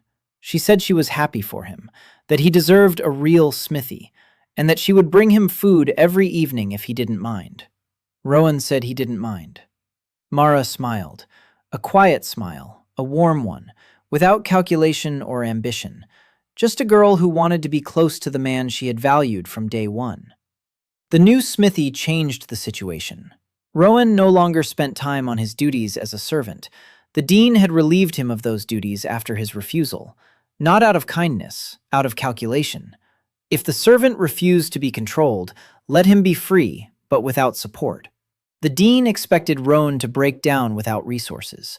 He hadn't accounted for Leora and the royal fund. Roan worked 14 hours a day. He began taking on apprentices. The first was a third-year student, the son of a stonemason, an apprentice-level student, a boy who was just as despised as Roan. He came to the smithy door and stood silently while Roan didn't notice him. Roan gave him his first task, to stoke the forge and maintain the temperature. The boy managed it in an hour. A week later, there were 3 apprentices, 3 craftsmen who had been treated as servants. Now they were learning from the master craftsman. A month passed. It was the 6th month of Roan's stay in Greycastle. His forge was in operation every day. He fulfilled orders of his own choosing. He forged for those he deemed worthy. He turned away those who came with gold and arrogance. The line did not shrink. It grew. Students stood at the forge door and waited. Heirs of great houses fidgeted in the hallway and asked obsequiously if the master would forge something for them. Roan didn't look up from the anvil. He spoke a single word. "Get in line." And he called out a number, 47, 52, 61, a line of proud aristocrats waiting at the servants' smithy, the sweetest sight of irony. But not everyone was standing in line. One night, Roan woke to a sound. Not the clang of a hammer, not the hum of a bellows, a quiet creak at the door of the small room. He opened his eyes. The door was opening, slowly. Roan slid off the cot onto the floor. 3 figures entered the storeroom. Black cloaks with hoods, faces concealed, ropes in their hands. A kidnapping. Master Bren had warned him. The dean had warned him. A unique class is a target. The hunt had begun outside the walls of Greycastle. Someone had sent men to take the perfect creator. Roan was no fighter. In a fair fight, any knight would have cut him down. But he was a blacksmith. Andy had a hammer. He grabbed his father's hammer from under the bed and struck the first attacker in the knee. A dull crack. A scream. The second one lunged at Roan. Roan rolled back against the wall. The third blocked the exit. In the hallway, steel clanged. The door flew open from a kick. Seraphine stood in the doorway, with Roan's blade in her hand. She hadn't been sleeping. Every night since the tournament, she had come to the east wing and sat in the hallway. She didn't say why. She was just there. And that night, she heard the screech. Seraphine burst into the room like a flame. 2 strikes, 2 attackers on the floor. The third tried to escape through the window. Helga met him in the hallway. She hadn't been sleeping either. She stood by the window of the east wing, listening to the silence. An icy blade pressed against the third attacker's throat. 3 minutes later, the academy guards arrived. The attackers were bound and taken away. Roan sat on the floor of the storeroom, breathing heavily. Seraphine stood over him. Her hands were trembling, not from fear, from rage. She said she would kill anyone who tried to touch him. Helga stood in the doorway. Her face was icy as always, but the blade in her hand was trembling. She said she would too. Roan looked at both of them. The Academy's 2 strongest fighters stood in his cubbyhole, ready to kill for him, for a servant, for a village blacksmith with burned hands. The world was changing, faster than Roan had expected, and more dangerously. Interrogating the attackers revealed the employer, the Weaponsmiths Guild, a powerful organization controlling the production and sale of weapons across the entire continent of Orengard. They hadn't been trying to kill Roan, they'd been trying to kidnap him, to take him and force him to work for the guild. When Roan heard the name of the guild, he looked at Master Bren. The old man turned pale. He said this was more serious than academic intrigues. The Weaponsmiths Guild was not a trade union. It was a centuries-old monopoly, and they had reasons to fear the perfect creator, reasons about which Master Bren knew more than he said. Master Bren came to Roan's smithy the evening after the attack. He closed the door, sat down on a chair, was silent for a long time. Then he began to speak. He said that in his youth he had been a different man, not a teacher in a backwater workshop at the academy. He had been an apprentice of the Weaponsmiths Guild, the best apprentice of his generation. Everyone noticed his talent. The guildmaster personally oversaw his training. And one day, Master Bren found something in the guild's archives that he shouldn't have found. Records of a class called the Perfect Creator. The records were old, 4 centuries old. They described a master named Auric, a blacksmith whose skill allowed him to forge weapons superior to anything that existed on the continent. Auric lived during the era when the great houses of Orengard were founded. He forged blades for warriors who later became the founders of dynasties. His swords became family heirlooms. His shields became family crests. His armor became symbols of power. Everything upon which the great houses built their hierarchy for centuries was created by a single man, a single blacksmith, a perfect creator. Roan stopped breathing. Master Bren continued. Auric was too powerful. His blades decided who would be strong and who would be weak. He could elevate a beggar warrior to the level of a king with a single sword. This made him more dangerous than any ruler.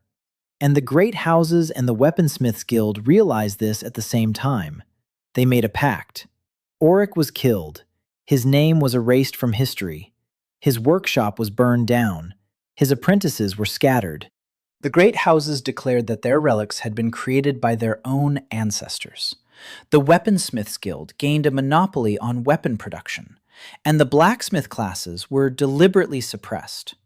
The guild developed a ritual that was incorporated into the standard class determination ceremony across the continent. This ritual blocked the awakening of the higher artisan classes.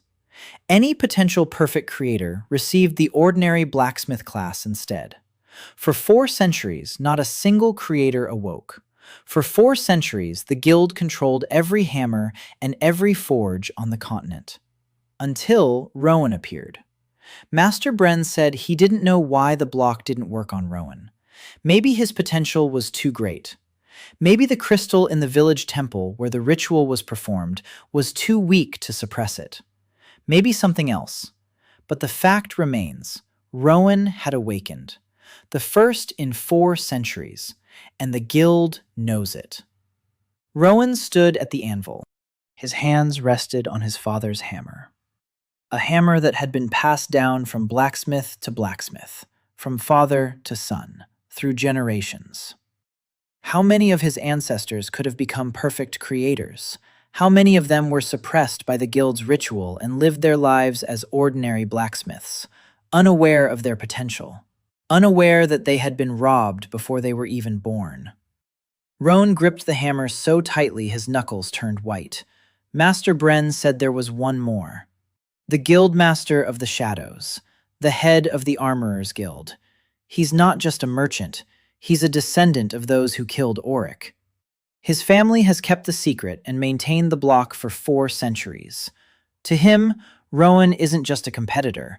Roan is the end of everything his family has built over 400 years. He won't stop at an attempted abduction. Roan raised his head. He said he wouldn't stop either. Master Bren nodded. He said he'd been waiting for those words for 40 years. When he found records of Auric in the guild archives, they expelled him, stripped him of his rank, ruined his career. They sent him to teach at Greycastle, far away from real blacksmithing. He spent 40 years waiting for someone who would break the system. Now he had waited long enough. Roan spent the next few days researching alongside Leora. The princess was shocked by what she learned. If the family heirlooms of the great houses were the creations of a single blacksmith, then the entire hierarchy of Orengard was built on a lie. Lineage meant nothing. Ancient blood meant nothing. The greatness of the houses was built on the stolen labor of a craftsman who had been killed and whose name had been erased. Leora said that she had access to the royal archives. She could find proof, documents from that era, seals, records. Roan said he didn't need documents. He needs proof that everyone will see. Every warrior on the continent, every heir, every aristocrat boasting a family heirloom. He needs the Grand Tournament.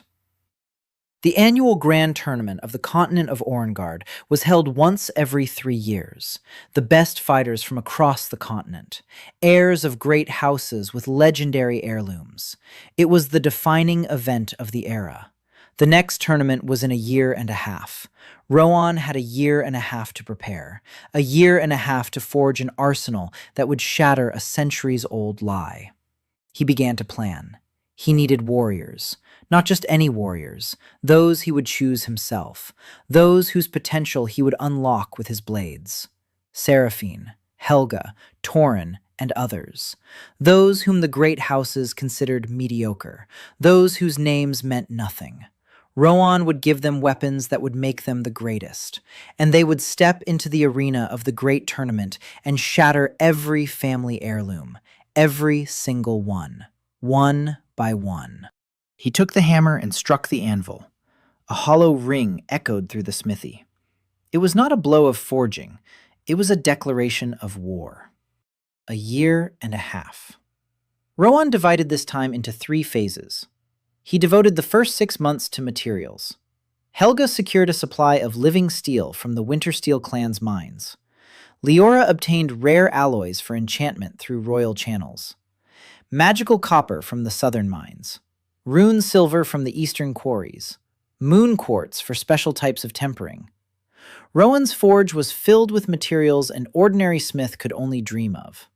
He spent the next 6 months forging, every day, 14 hours a day. His apprentices tended the forge and helped prepare the blanks. Roan was creating an arsenal, not mass production. Each weapon was personalized, for a specific warrior. He began by refining Seraphine and Helga's blades, the second generation of their weapons, taking into account a year of training and dozens of battles. The bond between blade and owner had deepened over the year. The rune of potential unlocking had evolved. Roan saw this with the gaze of the creator. Seraphine's blade vibrated in unison with her aura. Helga's blade resonated at the frequency of her breath. The weapons had become part of their bodies. Roan reforged both blades. He strengthened them. He deepened the bond. He expanded the enchantment. The second generation Seraphine moved so swiftly that the human eye could not follow the blade. The second generation Helga struck at points the opponent had not yet considered opening up. He forged a new blade for Tauren, a personal one, a full-fledged one.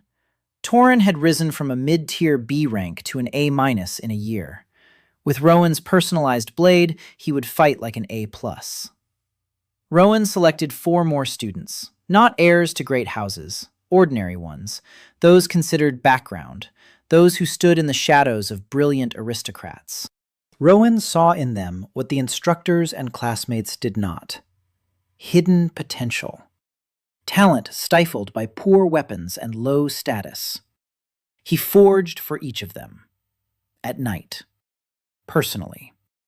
7 blades for 7 warriors. 7 keys to 7 hidden talents. The last 6 months had been devoted to training. Seraphine and Helga worked together every day. Roan's 2 blades clashed on the training ground, and the resonance of their strikes made the hall's walls vibrate. Tauren trained with his new blade for 6 hours a day. His style had changed. He had become more confident, tougher. The 4 chosen students trained under Roan's watchful eye. He didn't teach them to fight. He isn't a fighter. He observed. He adjusted the weapons. Fine-tuning after every training session. Balancing them. Reinforcing the enchantments in weak spots. His blades learned alongside their owners. A lot had changed over the past year and a half. Roan's forge had become the heart of the academy. Not officially. In practice. Students came not just for weapons. They came to watch, to listen to the sound of the hammer, to feel the heat of the forge. Roan's 3 apprentices had grown into skilled assistants. They were not perfect creators, but they had learned from one, and their work was a cut above standard craftsmanship. Cassius Drayle had changed too. The hatred hadn't gone away, but something else had mixed in with it. Cassius would come to the forge and stand at the door. He didn't go in. He didn't ask. He stood and listened to the sound of the hammer. His family heirloom was still magnificent. Roan's reforging had made it the finest blade ever wielded by an heir of the Drayle line. But Cassius knew it wasn't his doing. It was the servant's doing, and it burned him from the inside every day. The royal court sent the first official order in the 10th month. A ceremonial sword for the captain of the palace guard. Leora arranged for delivery. Roan forged the blade in 2 nights. When the captain took it in his hands at the ceremony in the courtyard, the hall of nobles fell silent. The sword sang, literally. Living steel with fused runes emitted a quiet melody with every movement. The captain of the guard, a veteran with 30 years of service, said that for the first time in his life he was holding a real weapon, that everything else he had owned up to that day had been mere toys. Word of the royal commission spread across the continent. Roan's name went beyond the walls of Greycastle. The Armorers Guild reacted, not with an attack, with pressure. Their agents appeared in the capital. They began buying up suppliers of living steel, cutting off supply routes, putting pressure on the mines. Helga reported that the Wintersteel family's mine had received a warning from the guild. Stop supplying the blacksmith from Greycastle or lose their trading license. Roan sat in the forge and looked at the remaining ingots. They would be enough. He had calculated it. The 7 blades for the tournament were almost ready. The remaining material was enough for the final finishing touches. The guild was too late. Leora brought more news. She had found a 4-century-old document in the royal archives. A decree signed by the founders of the 5 great houses. A decree ordering the execution of the blacksmith Auric and the confiscation of his works. With signatures. With a list of every blade. Every relic. With the name of the master who created them. Proof. Roan took the document in his hands. 400 years. 400 years of lies. He put it in the safe in the smithy. He would show it at the right moment. At the great tournament. Before the entire continent. Mara had been by his side for all this time, a year and a half, every evening, with food and a kind word. She didn't ask for a blade. She didn't ask for attention. She was simply there, a quiet, constant anchor in the chaos of ambition and intrigue. Roan had grown accustomed to her presence, the way one grows accustomed to the beating of one's heart. You don't notice it until it's gone. You only notice it when it stops. One day, Mara didn't come. Roan waited an hour, 2. Then he dropped his hammer and went looking for her. He found her in the hallway by the dormitory. She was sitting on the floor, crying. A group of students from noble families had mocked her. They called her a freeloader living off the blacksmith. They said she was clinging to Roan for the sake of his rising status. That the daughter of a pauper armorer would always remain a pauper. Roan sat down beside her. He said nothing. He took a small object out of his apron pocket, a brooch. He had forged it a month ago from a scrap of living steel. A small flower with petals thinner than paper. Each petal vibrated at the touch and emitted a soft chime. He held out the brooch to Mara. She took it with trembling hands. Roan said it wasn't a weapon. It was the first thing he had forged not for battle, for her. Mara pressed the brooch to her chest and closed her eyes. Roan stood up. He held out his hand to her. She took it.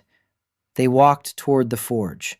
Mara carried the brooch, while Roan carried the thought that in 3 months the great tournament would begin, and that after the tournament, the world would change. The great tournament of the continent of Arengard was held in the Stone Bowl, a gigantic arena carved into the rock 3 centuries ago.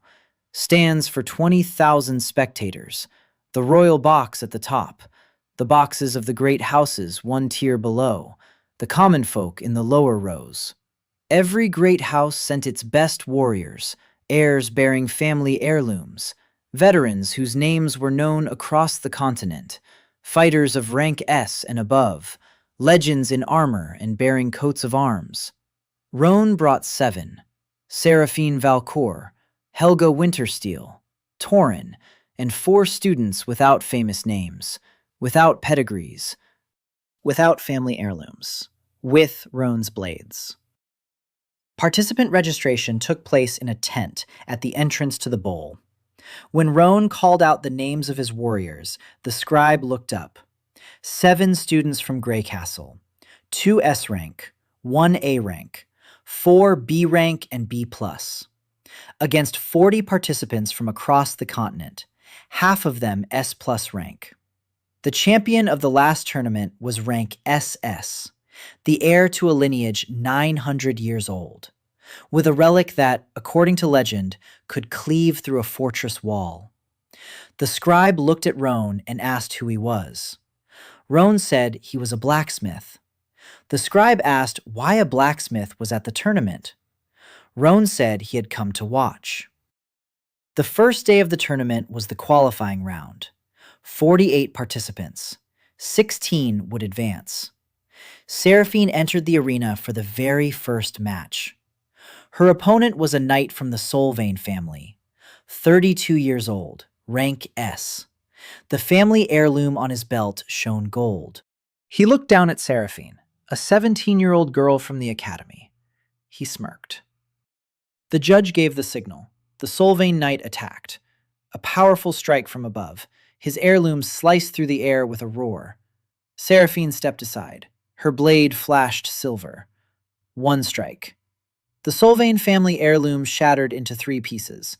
The knight stood with the stump of the hilt in his hand, staring at the shards of a sword that was 400 years old. The stands fell silent. Then they erupted in a roar. Helga had defeated her opponent in 6 seconds. A thrust to an unguarded spot beneath the right shoulder guard. Her blade had found a gap that no one in the hall had seen except Helga.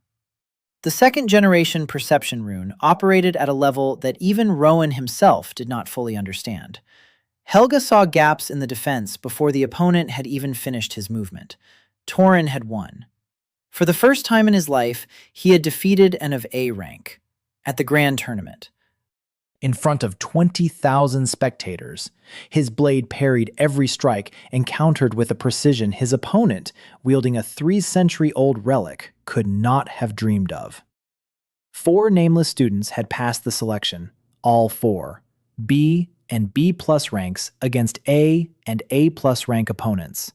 They won not because they were stronger, they won because their weapons revealed them. They turned them into who they could have been but never were. 7 out of 7, all Roan warriors in the top 16. A stir began in the box of the great houses. The elders looked at the arena and could not believe their eyes. Family heirlooms crumbled, they cracked, they broke, against the blades of an unknown blacksmith from the backwoods. The Shadow Guildmaster sat in a separate box. Roan couldn't see his face, but he felt the gaze, heavy and hateful. Day 2. Quarterfinals. Seraphine against the Western District Champion, rank S+, a veteran of 12 tournaments. His heirloom was one of the 10 strongest on the continent. The fight lasted 2 minutes. Seraphine moved in a way no fighter in the history of the Stone Bowl had ever moved. Her blade sang. Literally. Living steel, imbued with second-generation potential unlocking runes, played a melody with every strike. The spectators in the stands heard the blade's song. The Western District Champion did not. He tried to defend himself. His relic withstood 3 clashes. On the 4th, it cracked. On the 5th, it shattered. Seraphine held the blade to his throat. Silence. Then the roar of 20,000 voices. Helga advanced to the quarterfinals with a single strike. Her opponent didn't even see the movement. He stood in the arena, unable to comprehend why his sword lay on the ground while the tip of Helga's blade pressed against his Adam's apple. Torin lost in the quarterfinals. His opponent turned out to be the tournament's reigning champion, S rank. The difference was too great. But Torin held out for 4 minutes. 4 minutes of a B+ rank standing against an SS rank at the grand tournament. It was impossible. And everyone saw it. The semifinals. Seraphine won in 40 seconds. Helga in 20. Both advanced to the final. Just like in Greycastle, just like a year ago, Roan's 2 blades. Against each other again. But before the final, Roan climbed onto the Herald's platform. He asked to speak. The judges exchanged glances. A blacksmith asking to speak at the grand tournament. That had never happened before. But by this point, the entire Stone Bowl knew Roan's name. They gave him the floor. Roan stood on the platform. 20,000 eyes were watching him. A scorched apron, burned hands, his father's hammer at his belt. He began to speak, softly, but in the silence of the Stone Bowl, every word could be heard. Roan stood on the platform. He raised his hand, and in it was a document, a 4-century-old decree bearing the seals of the 5 great houses. He said that every warrior at this tournament had come with a weapon they considered the legacy of their house. He said that was a lie. He said a name. Auric, the perfect creator, the man who, 400 years ago, forged every family heirloom upon which the great houses built their power, the man who was killed and whose name was erased so they could claim his work as their own. Roan read the decree. the names of the founders of the 5 houses, their signatures under the order to destroy the blacksmith and declare his creations as family heirlooms. Seals, a list of every blade with a description of who created it. Auric, one man, one blacksmith, the creator of everything upon which the 1,000-year-old hierarchy stood. The stone bowl was silent. 20,000 people were silent. In the box of the great clans, the elders turned pale. The guildmaster of the shadows rose from his seat. Roan continued. He said that for 4 centuries, the Weaponsmiths Guild had blocked the awakening of the higher artisan classes, that every potential perfect creator over the past 400 years had been suppressed by a ritual embedded in the initiation ceremony, that generations of blacksmiths had lived and died without knowing their true potential, that they had been kept as servants on purpose, because a master capable of forging weapons stronger than family heirlooms devalues all power built on ancient blood. Roan lowered the document. He looked at the box of the great houses. He said that today, in this arena, the blades of a single blacksmith from the village had shattered relics that were considered invincible. Just as 4 centuries ago, a single blacksmith had created them all. So today, a single blacksmith had shown what they were worth without the master's name. Nothing. The Shadow Guildmaster stepped out of the box, tall, gray-haired, a face carved from stone. He descended to the arena and stood opposite Roan. He said the blacksmith was lying, that the document was a forgery, that the class of perfect creator was an anomaly, not a legacy, that the order had stood for centuries for a reason. Leora rose from the stands. She produced a second set of documents, copies from the royal archives, bearing the royal seal, with a certificate of authenticity from the court archivist. She said she had spent 1.5 years verifying every detail, that spectral analysis of the ink confirmed its age, that the handwriting matched other documents from the era, that its authenticity was indisputable. The guildmaster clenched his teeth. He turned toward the box of the great houses. He waited for support. The elders averted their eyes. Their relics lay in shards in the arena. Their warriors stood with the stumps of their swords. The evidence was before them. 4 centuries of lies had crumbled in 2 days. Dean Aldrich Greycastle sat in the gallery. He looked at Roan. His face was ashen. He saw the order he had considered unshakable crumbling. Heroes above craftsmen. Blood above the hammer. That formula had been his faith, and that faith lay in shards alongside the relics in the arena. Cassius Drayle stood in the shadow of the aisle. He listened to every word Roan spoke. His right hand rested on the hilt of the family sword. The sword Roan had reforged on his first night at Greycastle. The sword that had made him stronger than any heir of the Drayle line had been in 3 centuries. He looked at Roan, and for the first time, there was no hatred in his eyes. There was bitterness, and there was acknowledgement. He gripped the hilt and whispered words that no one heard. He said the blacksmith was right. Roan stepped down from the platform. The judge announced the final match, Seraphine versus Helga. Roan's 2 blades, the final battle of the tournament. They entered the arena. 20,000 spectators were not watching 2 fighters. They were watching 2 creations of the blacksmith, who had just turned the world upside down. The battle began, fire against ice, just like in Greycastle, just like a year ago, but on a different level. Seraphine moved like a flame. Her blade sliced through the air with a melody that the entire stone bowl could hear. The 2nd-generation potential unlocking rune glowed silver. Helga moved like a blizzard, precise, relentless. Every strike landed at a point that did not yet exist. Her blade rang with the thin, clear chime of an ice crystal. 2 blades from 1 master, 2 temperaments of the same steel, 2 voices of 1 creator. The battle lasted 7 minutes, 7 minutes that the stone bowl would remember forever. They were equals. Their blades resonated with one another. Every clash of steel created a harmony that rippled through the stands. The spectators heard the music of the battle, literally. In the 8th minute, Seraphine found an opening. Or perhaps Helga let her find it. No one ever knew for sure.